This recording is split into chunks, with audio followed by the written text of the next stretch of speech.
I'm Tom Baker, this is Chasing Cars. If you're a subscriber, you might have already caught my facelift Tesla Model Y long range review. This one next to me is the $10,000 cheaper rear wheel drive variant that will suit more buyers in my estimation. Just like my long range test, this is not about the political situation. This is about the car and whether or not this EV is the family vehicle that you should be considering. All of that will be revealed at the end of the video. We'll go through this starting with the interior, the back seat, the boot.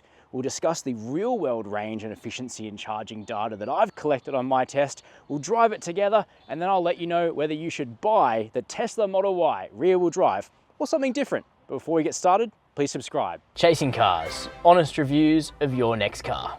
Brought to you by Budget Direct.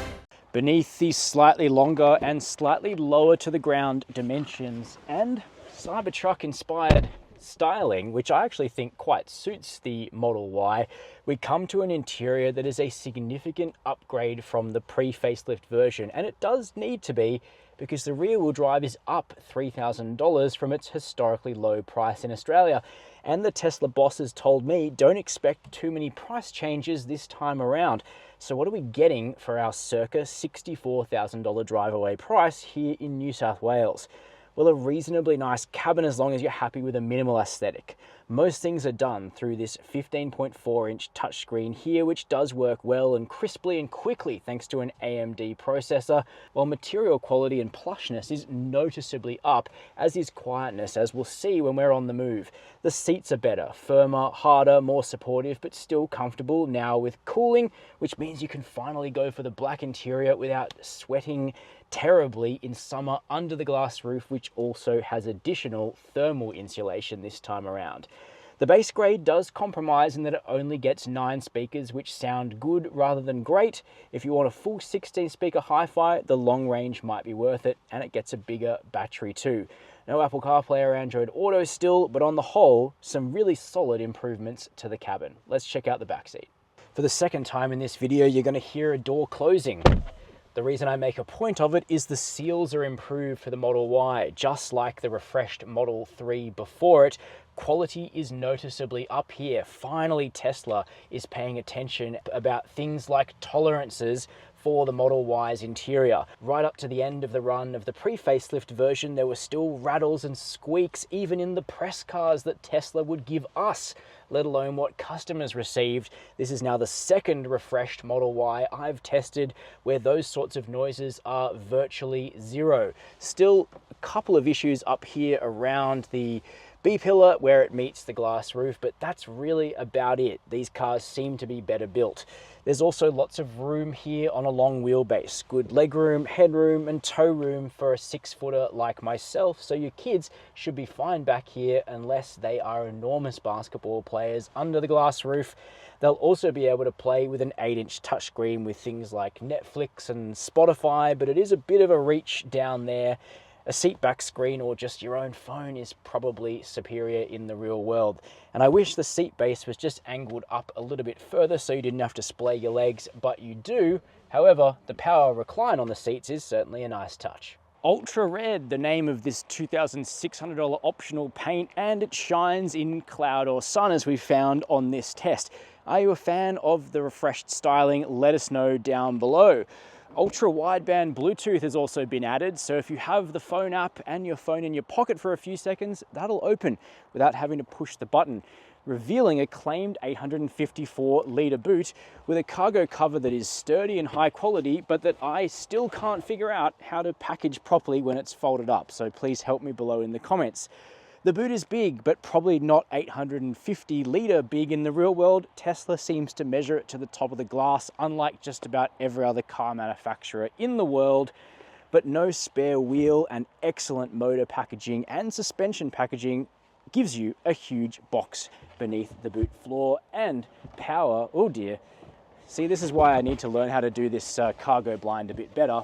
But we get power folding seats, 40-20-40 even in the back there, which will come back up electrically too. This being a Tesla on the 3 and Y platform, you might already know we've got to go up front for more space. This app remains a clear advantage of the Model Y compared to many other EVs. Just having a smartphone app isn't unique to the Tesla. Many brands do, but Tesla really cares about its app and updates it quite often. And I've just used it to open up that frunk. Pretty slick, don't you reckon? And what a good frunk it is too. The same 117 litres as the all-wheel drive. Theoretically, could have been nicer to see a little bigger on the rear drive, but you'll get a couple of extra bags in there. It's got a drain hole if you like your tailgate parties or whatever. However, it is not powered, so to close it, you'll have to do so like a regular bonnet on a combustion vehicle. I really wish Tesla would improve its miserly 4-year, 80,000 kilometer warranty on this vehicle when every other brand virtually does at least 5, if not more. Servicing is condition-based and the app in the car will tell you when it needs something. Now it's time for the result of my real-world range, efficiency, and charging test. The results were impressive. From its 60 kWh usable battery, the Model Y rear-wheel drive recorded 11 kWh per 100 km in urban testing for 545 km of range to empty, and 12.3 kWh per 100 km in highway testing for 487 km. As a reminder, my range testing driving style is moderate with mild aircon. Charging peaks at 175 kilowatts, but averages 120 kilowatts across a 10 to 80% session in the real world. The Model Y takes an acceptable 24 minutes to recoup 340 kilometers. Its LFP battery chemistry means the rear-wheel drive can be charged to 100% every time without concern. Like the long-range all-wheel drive we tested together the other day, shifting gears is now on the screen in the Model Y, which is not really a hassle, but personally I liked the 2 stalks on the old vehicle, but at least we've kept an indicator stalk compared to the Model 3, which dropped the lot, but customers said they didn't want steering wheel buttons for the indicators, so Tesla decided to keep the stalk. Good to see they're listening. But how does the rear-wheel drive? Well, it won't surprise you to hear, it's slower than the long-range all-wheel drive, and it turns in slightly better with less weight over the nose. That is really the defining 2 characteristics of the way this vehicle performs dynamically, because its other attributes are very similar to the long-range all-wheel drive, which is good because we enjoyed driving that vehicle together.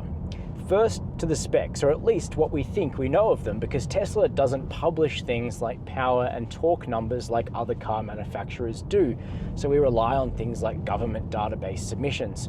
We think the rear-wheel drive makes 220 kilowatts of power and 420 newton meters of torque, figures that correspond to my sense of the power-to-weight ratio of this vehicle, although Tesla does tell some Australian databases 255 kilowatts. Who really knows? What matters is it goes from 0 to 100 kilometers per hour in under 6 seconds. It feels quick for a relatively attainably priced mid-size SUV, that's for sure. And if you're coming from any kind of combustion or even hybrid SUV, this is going to feel nice and crisp underfoot. And throttle response is so silken and sophisticated in any Model Y. There's a great deal of refinement just from how Tesla's motor delivers and recoups power. Speaking of, there's now 2 adjustable regen braking modes in the Model Y. You can now reduce the level of regen if you desire, and I do desire, so I like the reduced regen mode. Feels natural to me, and the brake pedal itself is quite positive and well tuned, so good job Tesla in that regard.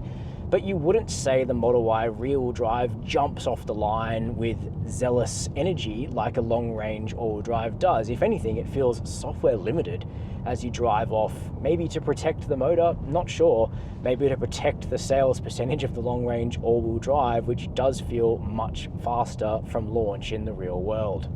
Just like the long-range all-wheel drive, you would have to call the rear-wheel drive's traction and stability control deeply conservative compared to vehicles like the Volkswagen ID.4, Hyundai Ioniq 5 or Kia EV6. The rear drive nature of the Tesla is very subtle indeed, because at the hint of any slip from a rear wheel under power, that power is cut for several seconds.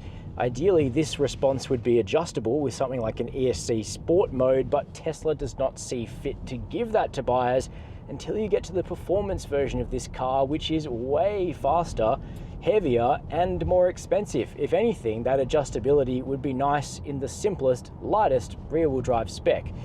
Now to the ride and the steering. The ride is so much better than the old Model Y. It's chalk and cheese.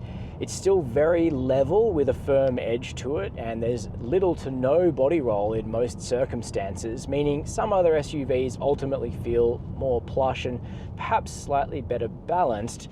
But the Model Y now has a huge newfound degree of compliance to the suspension. It can cope with bumps far better thanks to new frequency selective dampers. That said, the responses are still hampered by multiple repeating bumps, as the frequency selective dampers can't catch up fast enough to smooth out the ride. But in most circumstances, it's far better and also far quieter thanks to considerably more sound deadening. On the whole, it's a more mature and polished experience, which was good at the long-range all-wheel drive's price and great at the $10,000 cheaper price of the rear-wheel drive. This car feels very well engineered for the money. The steering, however, probably still too frenetic for my tastes, with a hot hatch-like ratio all the way through the rack, including straight off center, where it's probably a little bit too quick and fidgety on the highway where you really just want it to settle down. Any steering input leads to an immediate result from the front wheels in a way that you don't get with most rivals. That being said, if you're into your hot hatches or have something like a 911 in the garage too, you'll recognize similar tendencies in the way the Model Y steers, and you might absolutely love it. Certainly, you'd call the ride and handling far sportier than the norm in this class. The difference is the very poor ride quality of the pre-facelift version has now been banished, and I certainly give Tesla a lot of credit for putting the work in order to achieve that result. Now, a word on the safety features of the Model Y, which are on paper very good, driven by 9 cameras. The adaptive cruise, lane keeping, blind spot systems all work well, in particular the latter with blind spot cameras, but the forward-facing stuff can get very confused by poor visibility, and especially by old lines drawn on the road. So lines that may have existed 10 years ago but have been painted over with that black stuff for a long time. The Model Y picks up on a lot of that and wants to correct your line and issue loud warnings if you don't turn them off. So still some work to be done in the safety software, but most of the time it works pretty well indeed. I just wish it could cast a 360-degree parking camera. Can another EV beat the price, value, efficiency, and overall decency ratio of the Tesla Model Y? Well, it probably could, but it hasn't arrived yet. The Model Y rear-wheel drive is still the best value for money electric vehicle on sale in Australia. It is a little bit more expensive than it was before, yes, but for your extra $3,000, you're receiving a significant uptick in interior quality, a much quieter cabin, a far better ride on more sophisticated suspension, better seats, better refinement, less vibration and harshness, better build quality. All in all, that's $3,000 well spent. The only problem is maybe half the population don't currently want to be seen in a Tesla, which is one of the reasons why car brands don't typically get political. But if you don't care about that, things blow away or you can put it to one side, the Model Y is a superb mid-size electric vehicle that in refreshed form every other car manufacturer should be unpicking and unpacking and pulling apart right now to see exactly how this is done. That's my opinion on the Tesla Model Y rear-wheel drive. I'd like to know yours, so please share it down below in the comments. While you're there, hit subscribe and the notification bell. And as always, thank you for watching Chasing Cars.